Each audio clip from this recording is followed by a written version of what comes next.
Papež Frančišek je med jutrenjo mašo v kapeli doma svete Marte 25. oktobra opozoril, naj se preveč ne osredotočamo na strukture in organizacijske sheme. Božje kraljestvo ni nepremično, ampak je na poti, da bi Božje kraljestvo raslo, Gospod od vseh nas zahteva poslušnost. Kaj je Božje kraljestvo? Morda je Božje kraljestvo neka dobro zastavljena struktura, v celoti urejena, dobro pripravljene organizacijske sheme in tisto, kar v njih ne vstopi, ni Božje kraljestvo.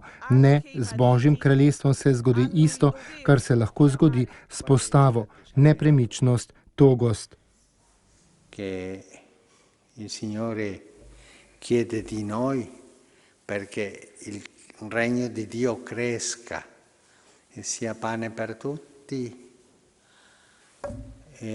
Katera je tista drža, ki jo Gospod zahteva od nas, da bi Božje kraljestvo raslo in postalo kruh za vse in bivališče za vse, je papež zastavil vprašanje in odgovoril. Poslušnost.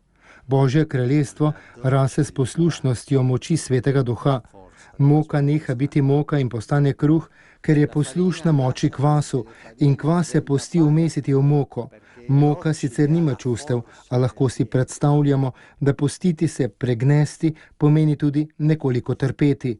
In zatem se pusti speči, tako raste tudi kraljestvo in na koncu postane hrana za vse, je poudaril papež Frančišek in nadaljeval.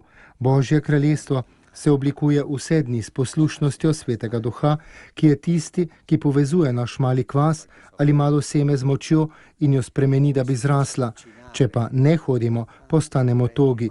Togost pa iz nas naredi sirote brez očeta.